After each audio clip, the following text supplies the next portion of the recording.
Se você puder abrir a sua Bíblia comigo em Colossenses, capítulo 1.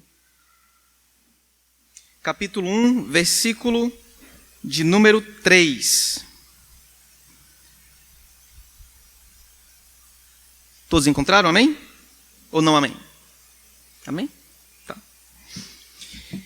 Deixa eu fazer uma pergunta para você. Como é que você era na escola? Você era dos alunos aplicados ou era daqueles alunos que sempre ficavam no final do ano de recuperação, às vezes de ré, às vezes de ré, às vezes tinha mais chance, a ré, da ré? Como é que você era na escola? Você era dos aplicados? Outra coisa, outra pergunta. Como é que você era em matemática, por exemplo? Salvo algumas pessoas, entre elas o Sávio, eu acho que boa parte de nós tem sempre um medinho de matemática, né? Tanto é que matemática não é a única matéria da escola, mas quem vai bem em matemática, pode ir ruim em qualquer uma, é um gênio. Ele é um gênio porque vai bem em matemática. Pode ser a pior aluno em todas as outras, mas se for bem em matemática, ele é um gênio. Agora, tem uma coisa que parece que sempre, sabe, é complicado na matemática. É aquela soma de números, vai e volta, inverte a positivo, negativo, soma não sei o que com não sei mais o que, e esse é sempre o grande problema. Era sempre muito confuso fazer tudo isso. E quando chega, por exemplo, lá para aquelas equações de segundo grau, soma de polinômio, aquele negócio terrível, né? Tudo ficava mais complicado ainda. Mas os meus professores sempre diziam uma coisa bem legal sobre matemática. Eles diziam que eu poderia ser um bom aluno e poderia sempre tirar notas boas em matemática, fazendo e resolvendo os mais complexos problemas, se eu fosse bom em 4 coisas: soma, subtração, divisão e multiplicação. A ideia é que ser bom nas operações básicas me ajuda a ser bom nas outras. Você nunca vai responder nenhum outro cálculo de equação que for, se você não souber multiplicar e dividir, por exemplo. É muito difícil para você ir para a esquina e comprar, sei lá, uma bandeja de ovos e receber o troco se a gente não souber somar e subtrair.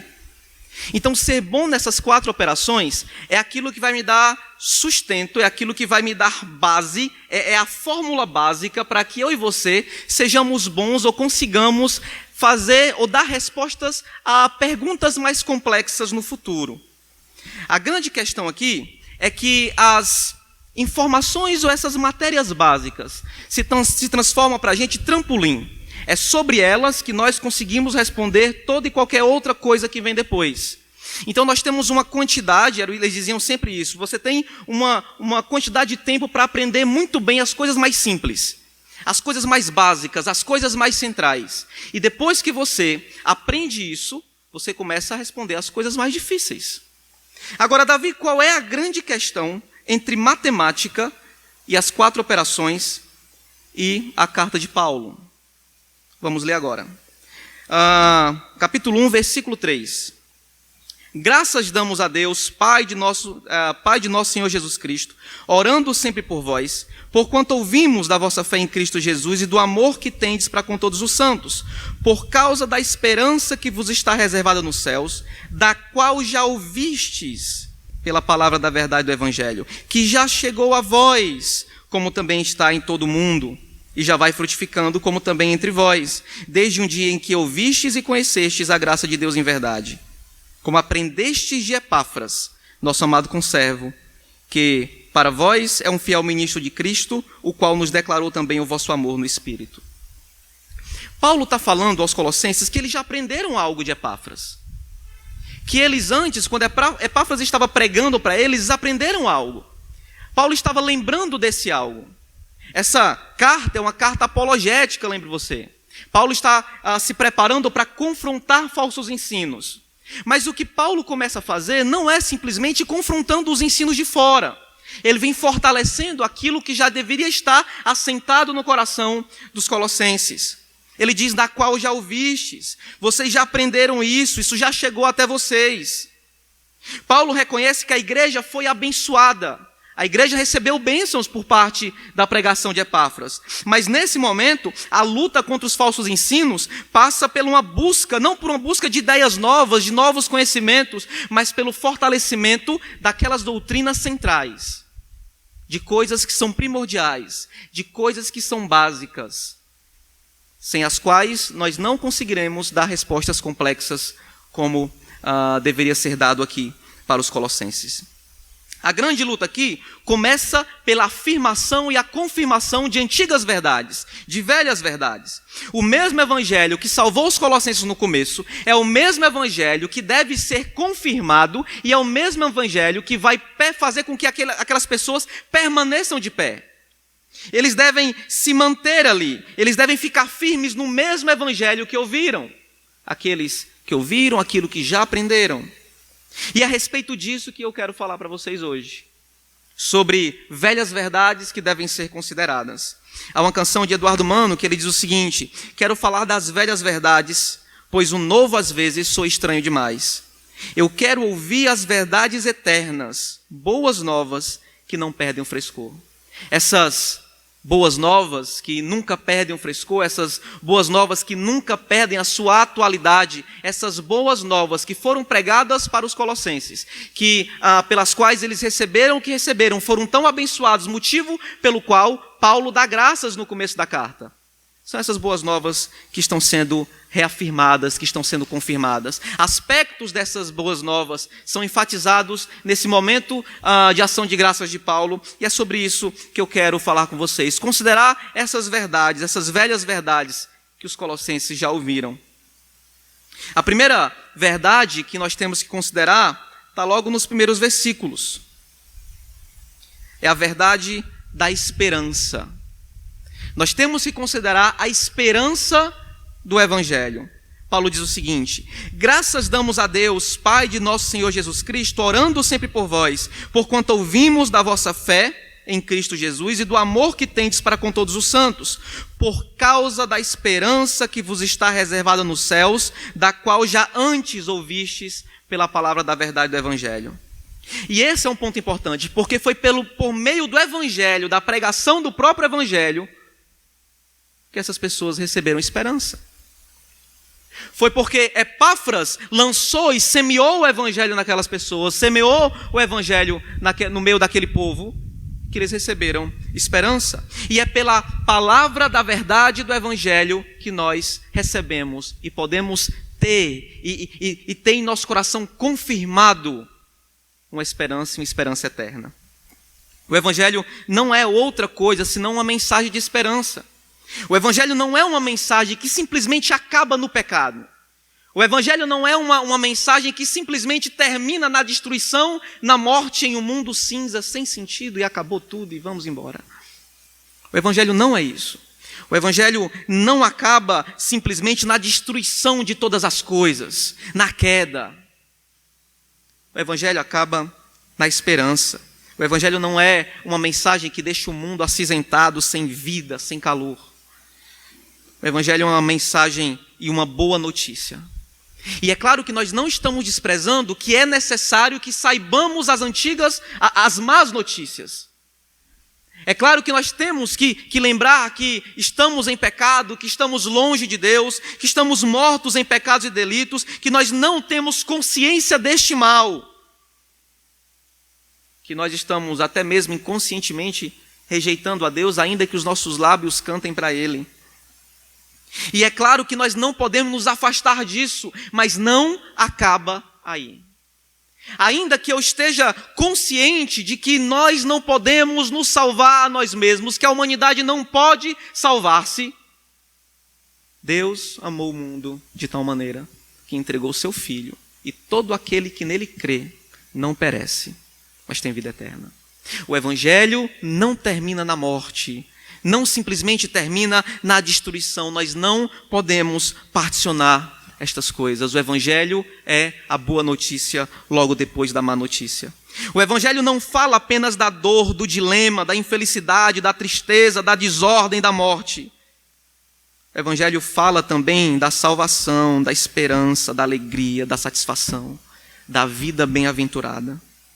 Como diz o pastor Guilherme, nós podemos, por vezes, preferir e idolatrar a tristeza e a melancolia. Preferir assim, abruptamente, né? De forma gratuita. Assim como podemos preferir a morte do que a vida, pessimismo, otimismo, realismo, ou seja lá o que você use para esconder incredulidade. Nós podemos usar todos esses artifícios para tirar da frente dos nossos olhos a esperança do Evangelho. E a esperança que o Evangelho completo traz, não apenas parte dele. Nós podemos preferir parte do Evangelho, mas certamente começaremos a caminhar pelo caminho errado. Sobretudo, a igreja é uma comunidade de esperança. Nós temos uma mensagem de esperança. E a beleza do Evangelho é todo o Evangelho. Não simplesmente particioná-lo. Não simplesmente preferir uma parte do que a outra. Não simplesmente preferir criação. Não simplesmente preferir queda. Alguns da teologia pop, como eu gosto de chamar, aquela teologia da constante novidade, que sempre enfatiza um aspecto apenas, né? Você é filho de Deus, a nova geração, é a nova geração, somos a geração do avivamento todo domingo somos a geração do avivamento, todo domingo nós somos filhos de Deus sempre, todo domingo nós estamos aqui tentando um progresso geracional. Essa teologia pop que sempre toma lugar de novidade todo tempo, todo dia, em que as pessoas preferem uma parte do Evangelho do que todo o Evangelho. Nós corremos o mesmo risco, e se fizermos isso, nós vamos transformar o Evangelho em, às vezes, escudo para os nossos pecados, arma contra os outros, ou qualquer coisa que não seja mensagem de salvação e de esperança. Nós não podemos preferir uma parte específica do Evangelho em detrimento de outra. O Evangelho não é uma arma pessoal, e é geralmente o que acontece quando nós pegamos o Evangelho e tiramos uma parte. Ela se transforma na nossa própria arma, em nosso brinquedo pessoal. O Evangelho não é isso. É uma mensagem de esperança, onde o pecador tem esperança eterna, onde o arrependimento sempre é um arrependimento para a esperança, onde há tristeza, há dor, há sofrimento, mas também há consolo, há comunhão, há restabelecimento da alegria. Se nós pegarmos o Evangelho só por uma parte, nós não teremos os frutos que o Evangelho dá. Paulo está lembrando aos Colossenses que o Evangelho dá esperança. Diante de um debate teológico, Paulo agradece por esperança. Diante de um problema que deveria receber um discurso, uma reunião e uma cúpula, e os estudos e os debates começam a ser feitos, Paulo prefere começar a falar de esperança. A apologética de Paulo é uma apologética de esperança. Não é simplesmente uma resposta como quem está armado e quer destruir o outro. É uma resposta que tenta apontar para a esperança. A grande pergunta é como nós temos usado esse Evangelho da esperança. Se depois de uma conversa conosco, de uma exortação nossa, as pessoas saem com esperança, ou elas saem destruídas, pura e simplesmente? Será que depois de um bom debate comigo, com você, a gente consegue sair olhando para uma esperança que o Evangelho produz? Ou só conseguimos nos achar cada vez mais mínimos? Como temos usado esse Evangelho? Como é que eu e você temos olhado para essa esperança gerado por um Evangelho que vem do próprio Deus e usado ele? Como é que seria a nossa vida se nós decidíssemos viver debaixo da esperança do Evangelho, falar debaixo da esperança do Evangelho, amar debaixo da esperança do Evangelho? Essa esperança é uma esperança produzida pelo Evangelho, mas também é uma esperança reservada nos céus para nós.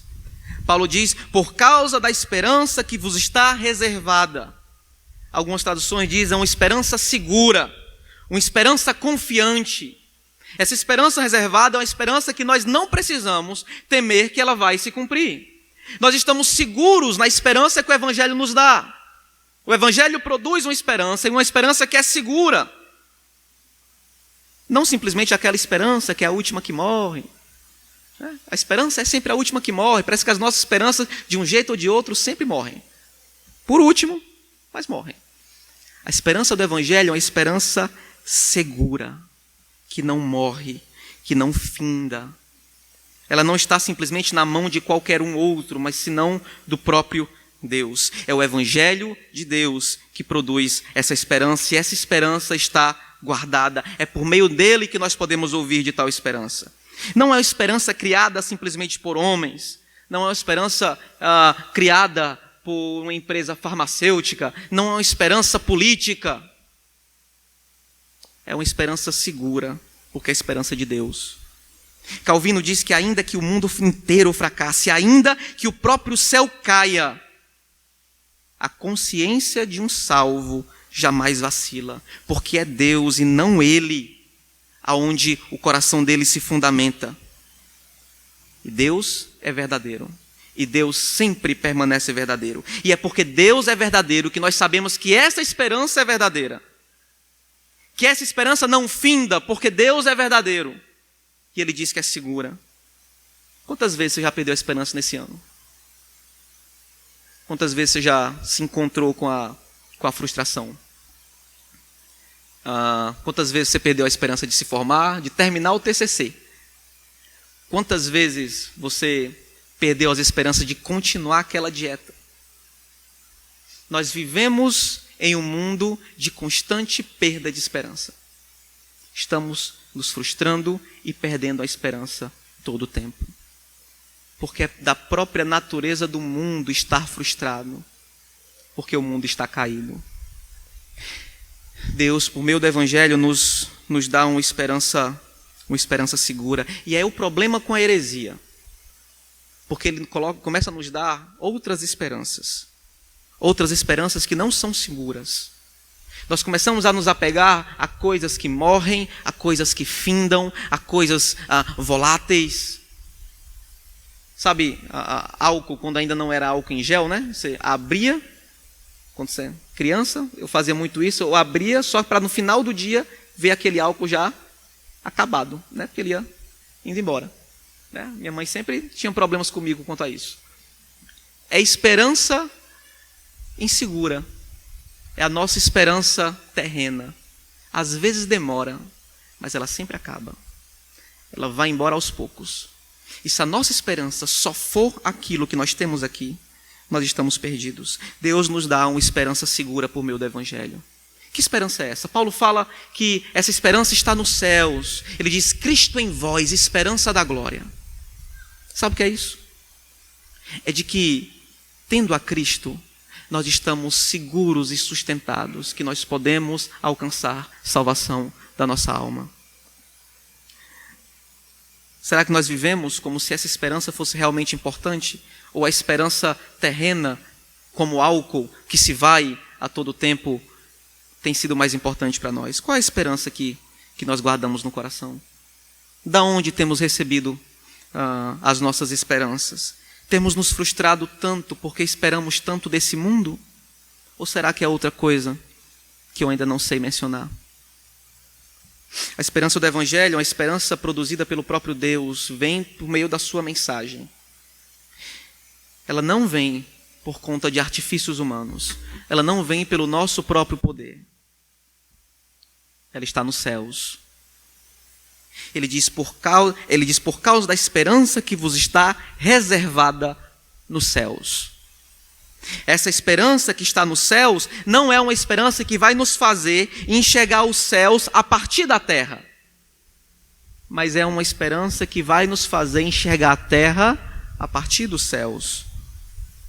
A esperança que nós temos não é uma esperança de um reino humano em um mundo criado e gerido por humanos. Não é uma esperança socialista, nem capitalista, não é outra esperança senão a esperança nos céus, aquela que o próprio Deus gera, aquela que o próprio Deus sustenta. O mundo está fadado ao fracasso, mas a esperança que Deus nos dá não finda, não acaba, porque não está baseada em valores, em circunstâncias, em poder humano. A esperança que Paulo fala é uma esperança reservada nos céus, pois quem espera Cristo apenas para essa vida é miserável. Nós não fomos feitos para esse mundo. Desconfie, então, de toda e qualquer pessoa que prometa, por meio da pregação ou de qualquer outra coisa, uma esperança e uma boa vida para esse mundo, para agora, para já. Desconfie, porque a bússola do Evangelho nunca aponta para nós mesmos. Nunca aponta simplesmente para esse mundo, para esse agora, para esse já. Sempre é uma esperança nos céus. Uma esperança que não está segura e sustentada apenas nas nossas circunstâncias. E quando a nossa esperança eterna não está no céu, todo o nosso por enquanto aqui na terra se transforma no inferno. A nossa vida é por enquanto. E o nosso por enquanto sempre será um grande problema. Se a nossa esperança de eternidade for simplesmente aqui. Em A Divina Comédia, Dante, o seu eu lírico, vai entrar pelos portais do inferno e ele diz o seguinte: deixai, tem uma inscrição nos portais: deixai vós toda a esperança que aqui entrais. Ele está entrando no inferno. E a inscrição do inferno é que deixem a esperança. Vocês não devem ter esperança aqui. Dante está tentando dizer que deve ser um inferno viver sem esperança. E as nossas esperanças findam. O problema é que nós esquecemos que nós temos uma esperança superior. Superior a todas as outras. Uma esperança que não nos confunde, que não nos deixa na mão. Paulo diz: ora, a esperança não nos deixa decepcionados, em Romanos 5. Porque o amor de Deus é derramado em nós, em nosso coração, pelo Espírito que nos foi dado. Nós temos uma esperança segura que não nos decepciona, que não acaba, que não finda. C.S. Lewis diz que a forma com que nós esperamos a eternidade, as coisas gloriosas de Deus, mudam a forma que nós vivemos aqui. Ele diz em Peso de Glória que nós somos criaturas medíocres, brincando com sexo, com ambição, quando existe alegria infinita e ela nos é oferecida. Como crianças ignorantes que preferem fazer castelos no meio da lama, no meio da insalubridade, simplesmente porque a gente não sabe o que significa um passeio na praia. Ele diz: nós somos criaturas que se contentam com muito pouco.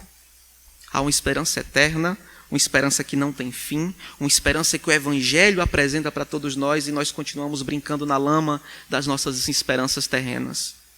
Paulo lembra aos Colossenses que existe uma esperança que os salvou, que existe um Evangelho que fala de uma esperança que os abençoou.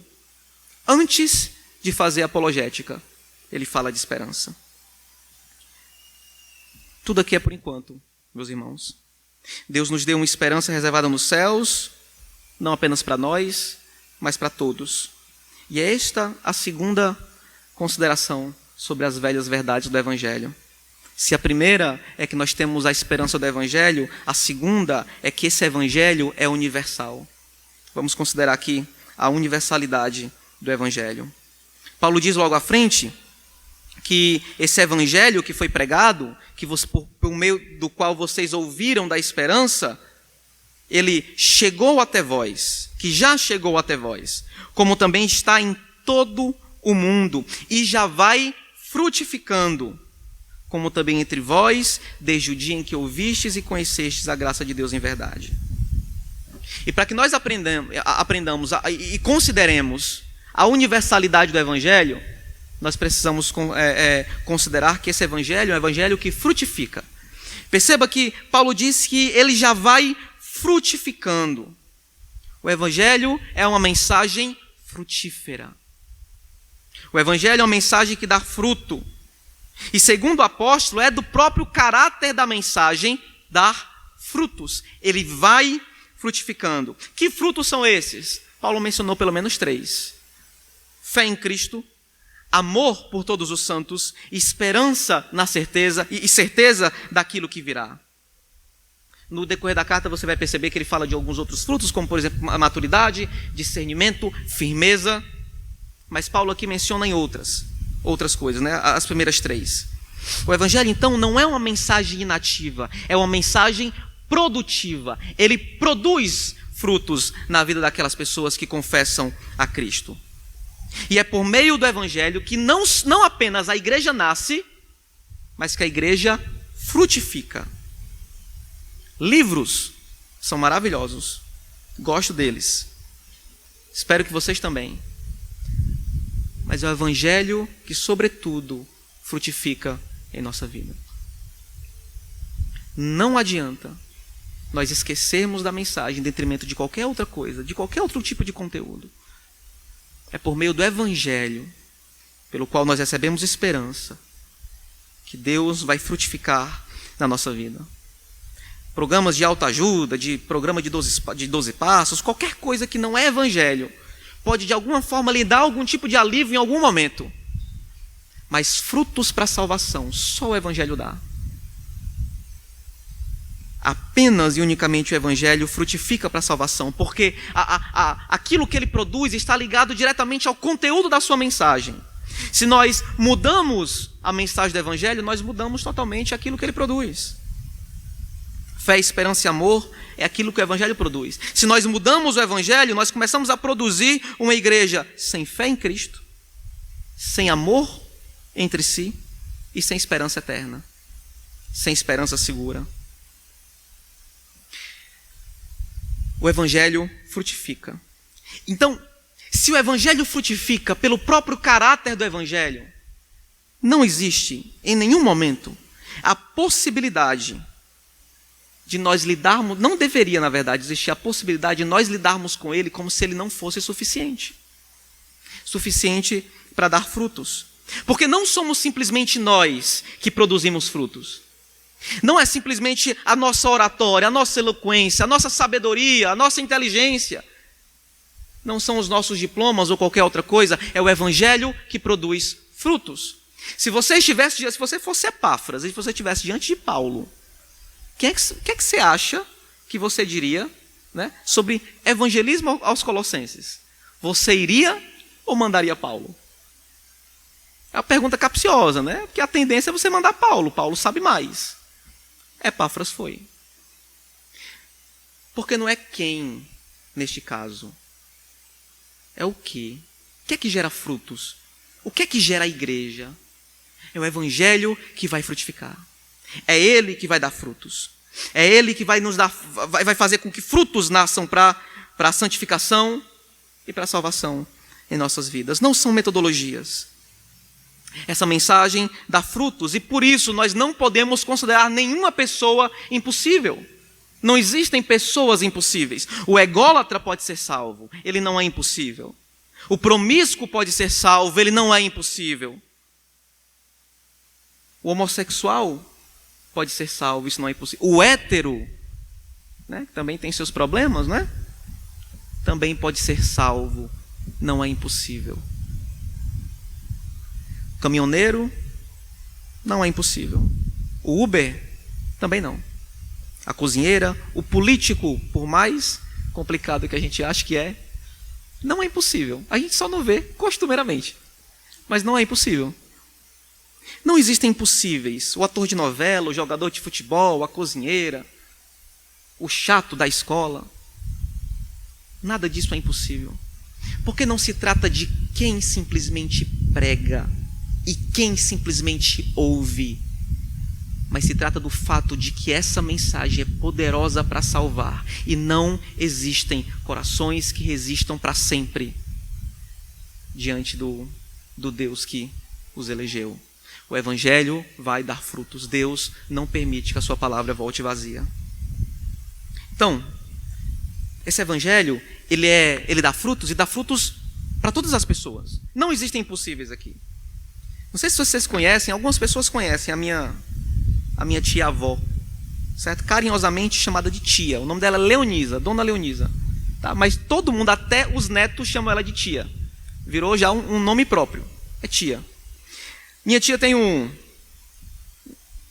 dom de ter receitas malucas para todo tipo de problema que você pode ter. Certo? Mas a que supera todas as coisas é a tal da água de maravilha. Não sei se vocês já conhecem. A água de maravilha é uma substância que serve para tudo no mundo. Tudo que você pode imaginar, a minha tia coloca água de maravilha no meio. Um dia eu machuquei a canela, água de maravilha. Um dia meu irmão cortou o braço, água de maravilha. Um dia eu vi a minha tia acalmando um bebê com água de maravilha na muleira. Serve para tudo que você pode imaginar. Não existe, para minha tia, é tipo o xarope da Rochelle, de Todo Mundo Odeia o Chris. Né? Mesma coisa, perdi um braço, xarope. Água de maravilha para minha tia. Pois bem, água de maravilha serve para tudo que você pode imaginar. Toda e qualquer coisa. Eu estou até suspeitando que já tomei sopa de água de maravilha agora. O Evangelho é a água de maravilha de Deus para a humanidade que caiu e que está ferida em seus pecados. Serve para todo e qualquer momento. Toda e qualquer pessoa. Todo tempo. Para todo mundo. O Evangelho não é outra coisa, não é água de maravilha, senão só para minha casa, né? Só para minha tia.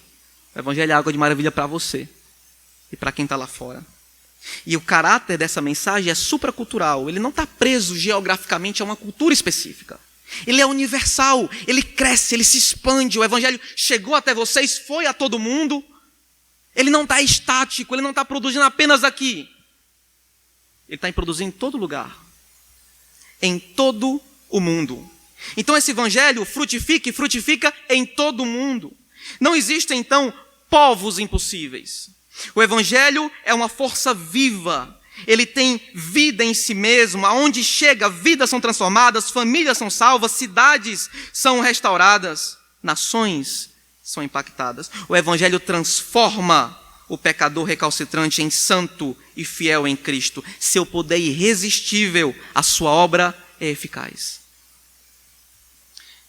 Não há lugares impossíveis. Não existem povos impossíveis. O Evangelho salva nas escolas, o Evangelho salva nas ruas, o Evangelho salva nos bombeiros, o Evangelho salva dentro da polícia, salva em casa, salva em todo lugar.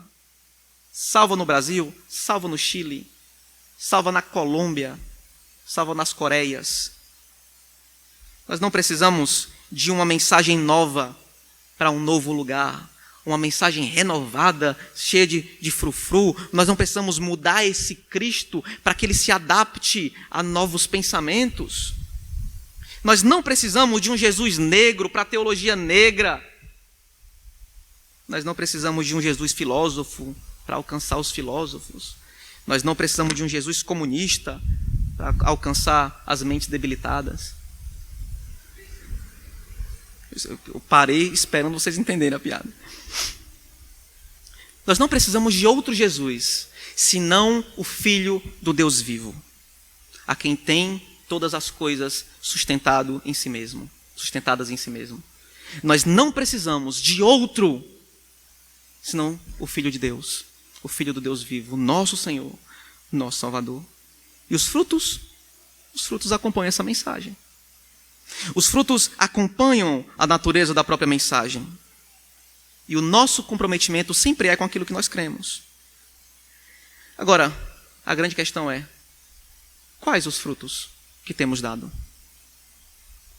Se os frutos acompanham a natureza da mensagem, os nossos frutos revelam que evangelho que temos vivido. O evangelho da fé e do amor, ou da inveja, da ira, da separação, da falta de comunhão? Que tipo de evangelho temos vivido? Qual é a parte que nós escolhemos para odiar uns aos outros? Já consideramos aqui que o evangelho traz esperança e que o evangelho é universal e ele dá frutos em todo lugar. Por que às vezes é tão difícil percebermos que ele deve dar frutos nos nossos corações também? E que os nossos sentimentos, por mais que nós achemos que são justificáveis pelas circunstâncias, são na verdade nascidos de um coração pecaminoso que prefere odiar do que amar, que prefere não crer, que prefere não ter esperança, que prefere todas essas coisas. O evangelho dá esperança, é universal, e nós não podemos particioná-lo. Em terceiro lugar, nós temos que considerar que esse evangelho, que dá esperança, que é universal, ele deve ser mantido. Consideremos então a fidelidade do evangelho. Paulo termina a nossa sessão dizendo: como aprendestes de Epáfras, nosso amado conservo, que para vós é um fiel ministro de Cristo, o qual nos declarou também o vosso amor no Espírito. Perceba esse fulano chamado Epáfras, esse nosso irmão chamado Epáfras. A fidelidade de Epáfras era reconhecida como fiel ministro de Cristo. A fidelidade, então, para a pregação, a fidelidade daquele homem que pregou fielmente o evangelho não era simplesmente a mensagem, mas ao dono dela. Ele era fiel a Cristo e por isso era fiel ao evangelho. A fidelidade de Epáfras ao evangelho é resultado da fidelidade de Epáfras a Cristo. A fidelidade dele não era condicionada senão pela fidelidade que ele tinha ao Senhor Jesus. O amado conservo era também o fiel ministro de Cristo. A fidelidade de apresentação do evangelho por parte de Epáfras é fidelidade a Cristo. A fidelidade do evangelho é apenas a Cristo, somente a Cristo. E qual é o grande problema? É que por ser fiel a Cristo, Epáfras era fiel ao evangelho. Não existem outras fidelidades. Ele não era fiel simplesmente ao bem-estar dos colossenses. Ele não era fiel às mensagens dos homens sábios e eruditos que se colocavam contra o próprio Cristo e o seu senhorio, contra a sua superioridade. Epáfras era fiel a Cristo, e Cristo apenas. Um advogado não pode ser fiel a Kelsen nem a Reale. Um pedagogo não pode ser fiel simplesmente a aquilo que o governo constrói ali como cartilha. Um psicólogo não pode ter abordagem de estimação. Nós não podemos ter de nenhuma forma um político como nosso rei e senhor. Nossas famílias, nossos amigos, as nossas paixões vão exigir nossa fidelidade. E na medida em que vamos cedendo a eles, a todas essas coisas, nós vamos perdendo a nossa fidelidade a Jesus e corremos um grande risco de mudar o evangelho. Ser fiel a Cristo, amar a Deus sobre todas as coisas, estabelece um lugar de todas as coisas debaixo de Deus, aonde tem que ficar. Se amamos mais as coisas do que a Deus, invertemos isso. Nós não podemos deixar de ser fiéis a Cristo, nem deixar de ser fiéis à sua mensagem. Se mudarmos a fidelidade, se mudarmos o evangelho, mudaremos o fruto, perderemos a fé, esfriaremos o amor, viveremos sem esperança. As verdades do evangelho são antigas, mas devem ser mantidas. Elas são antigas, mas são respostas que vêm por meio da palavra da verdade. E verdade não muda. É ou não é?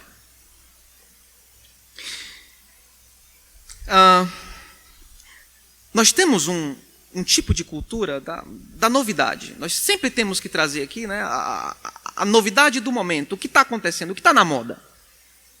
O grande problema é que nos afastamos das velhas verdades, das antigas verdades, antigas e boas verdades, que salvaram a igreja no passado, sustentaram a igreja, fizeram com que a igreja frutificasse.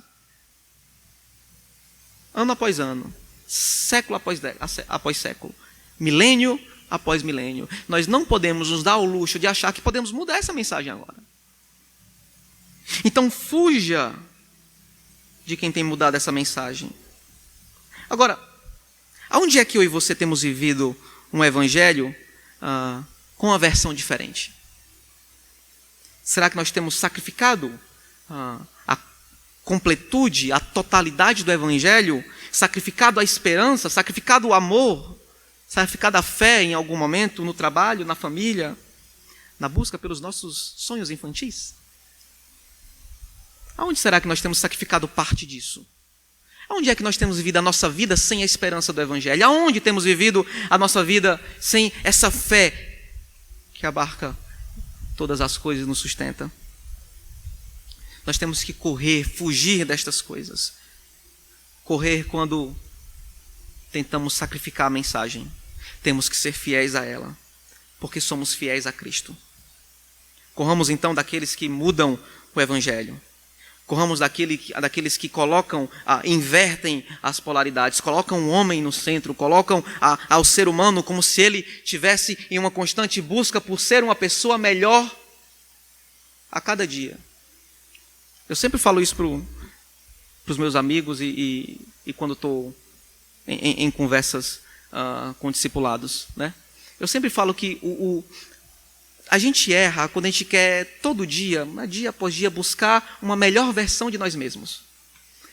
Tudo que nós temos é procurar ser melhor a todo dia. E nós esquecemos que essa frase é só um jeito antropocêntrico de nos colocar de novo no lugar. Ela deveria significar e ser dita outra coisa. Nós deveríamos ser mais parecidos com Cristo, com aquele que nos criou. A nossa busca não é por uma versão melhor de nós mesmos. A gente vai melhorar, mas o foco não é apenas a mim e a você. O foco é a Cristo. O serviço dos santos na igreja é para edificação até nós sermos a imagem de Cristo. Olha só, não simplesmente uma imagem renovada de nós mesmos. Tem um rap, chama, a dupla é Mensageiros da Profecia. Ei, é antiga, né? Conheci um dia desse. Diz assim, olha, homens padecem querendo ser deuses. Profetada, curandeirismo, dançante ou lúdico, depende de qual mentira vai atrair mais público. A ideia do rap é questionar o porquê que as pessoas têm mudado a mensagem. Por que Cristo tem mudado o centro da mensagem? Por que Cristo tem mudado todas essas coisas? Nós não podemos nos dar o luxo de mudar essa mensagem. Precisamos ser fiéis ao Evangelho. O que está em jogo aqui são mais do que frases em uma caixa de promessas.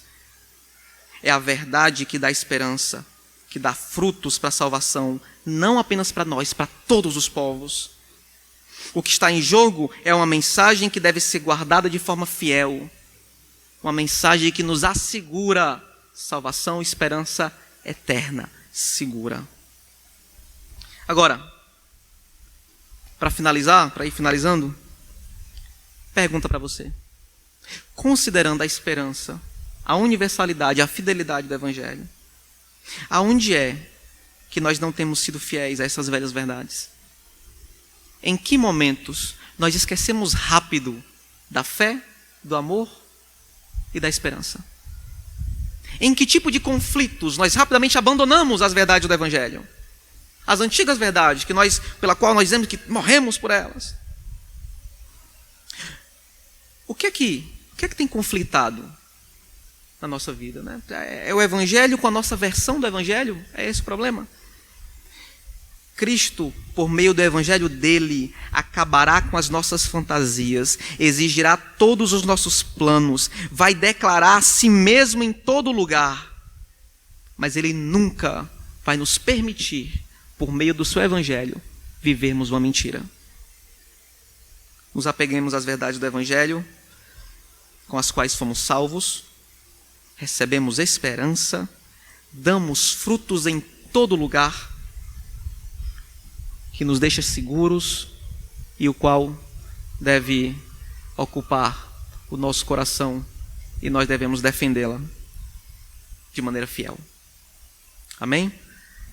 Vamos orar?